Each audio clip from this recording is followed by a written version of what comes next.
Olá, caros alunos. Vamos fazer hoje mais uma questão de filosofia que também caiu no Enem de 2019. Viram que foram várias questões que envolveram filosofia nesse Enem.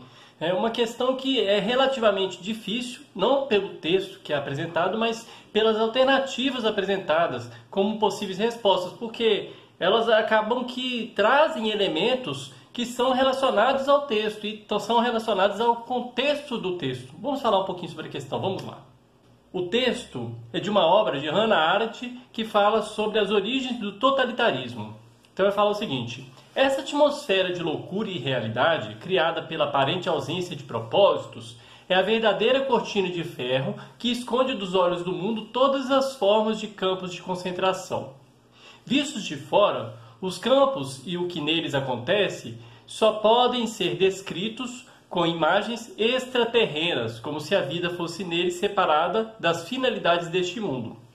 Mais que o arame farpado, é a irrealidade dos detentos que ele confina, que provoca uma crueldade tão incrível que termina levando à aceitação do extermínio como solução perfeitamente normal. Então, como eu disse, é um texto retirado dessa obra, As Origens do Totalitarismo, de Hannah Arendt, e ele vai trazer um pouquinho do contexto do totalitarismo, mas especificamente no momento desse totalitarismo. Olha, nós vimos na aula sobre Hannah Arendt que nessa obra, publicada em 1951, ou seja, um pouco depois da Segunda Guerra Mundial, ali ainda durante o período da Guerra Fria, ela vai fazer um amplo estudo histórico e político do totalitarismo, falando, entre outras coisas, sobre o antissemitismo, sobre o imperialismo, sobre os governos totalitários de Hitler na Alemanha, de Stalin na União Soviética. E ela vai mostrar como que esse regime totalitário ele se fundamenta na imposição de uma ideologia, na mobilização das massas e no terror principalmente, negando radicalmente as liberdades individuais e trazendo um sistema que seria explicativo do mundo e da vida e que não tem necessariamente relação com a vida concreta, com a experiência concreta. Mas ele traz uma explicação, explica tudo a partir, por exemplo, de uma lei que se sobrepõe ao indivíduo. No caso de Stalin seria a chamada lei da história. No caso de Hitler é o que ele vai chamar de lei da natureza. Então você tem um sistema explicativo da realidade e as pessoas no início elas começam a aceitar, até que elas caem, são agrupadas por esse totalitarismo, E é exatamente nessa perspectiva que a gente acaba confundindo um pouquinho com as alternativas que são apresentadas aí nessa questão. Vamos lá nas alternativas para a gente entender melhor. A partir da análise da autora, no encontro das temporalidades históricas, evidencia-se uma crítica à naturalização do, letra A, ideário nacional que legitima as desigualdades sociais. Olha, a gente poderia pensar em marcar essa alternativa, exatamente pelo que eu acabei de lembrar. Mas é importante a gente perceber que nesse texto em questão não temos uma menção à questão das desigualdades, porque ele já toma o indivíduo dentro do campo de concentração, onde ele já está reduzido, transformado em massa. Nós vimos nas aulas sobre Hannah Arendt que ela diferencia massa de povo. O que seria o povo? Povo é um conceito que envolve uma organização política, o respeito às liberdades individuais, ou seja, as pessoas estão organizadas, e massa é o tipo de união, mas que mantém todos os indivíduos isolados. É como se a pessoa estivesse sozinha no meio da multidão.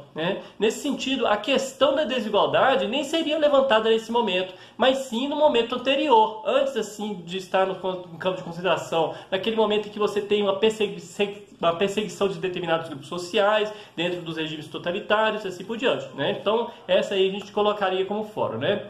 A letra B, alienação ideológica que justifica as ações individuais. Olha, como eu disse, a questão ideológica ela é fundamental no regime totalitário, mas ela não justifica as ações individuais. Na verdade, é exatamente o contrário, ela impede as ações individuais, porque o indivíduo ele é fundido em uma única humanidade, apesar de ainda se manter isolado, porque ele acaba perdendo totalmente a sua autonomia. Então, nesse sentido, ele não justifica as ações, na verdade, impede as ações individuais. A letra C, a cosmologia religiosa que sustenta as tradições hierárquicas. Olha, apesar do texto falar que os propósitos das pessoas só podem ser descritos com imagens extraterrenas, como se a vida fosse neles separadas das finalidades deste mundo, ele não está justificando tudo a partir de uma cosmologia religiosa, mas ele está fazendo uma metáfora com a ideia da falta de propósito das pessoas do próprio mundo, no campo de concentração. Ou seja, a expressão como se é apenas um recurso para dizer, olha, não existe propósito nenhum ali nesse mundo, né? Ou seja, dentro do campo de concentração as pessoas perderam totalmente o sentido da vida, inclusive aceitam a própria morte, aceitam como natural, a própria morte como natural, porque elas não têm mais propósito de viver. Letra D. Segregação humana que fundamenta os projetos biopolíticos. Olha, Hannah Arendt, ela chama atenção para a desumanização dos indivíduos enviados para os campos de concentração, né, como uma característica presente nos regimes totalitários.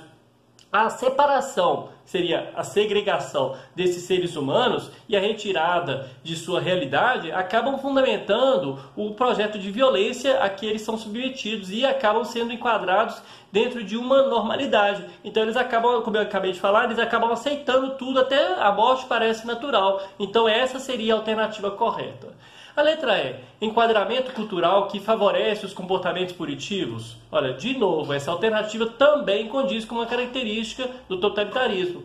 Mas os enquadramentos culturais, mesmo que eles favoreçam os comportamentos punitivos, né, eles não fundamentam a existência dos campos de extermínio. Na verdade, como eu disse, na primeira alternativa, nesse momento já é o momento em que o indivíduo está ali dentro do campo de concentração, reduzido na sua humanidade. Nem mesmo há reação contra essa situação. Então, se não tem reação contra essa situação, existe só o marasmo, né, a apatia, o que acontece? Não existe também punição. Se as pessoas não reagem àquilo, como que pode haver punição? Então também essa alternativa não é a correta. Então vocês viram que é uma questão difícil, por quê? Porque ela envolve vários elementos que estão presentes no totalitarismo, mas especificamente nesse texto ele pega um momento do totalitarismo que deve ser pensado especificamente. Então, gente, eu espero que tenha sido claro. Até a próxima aula.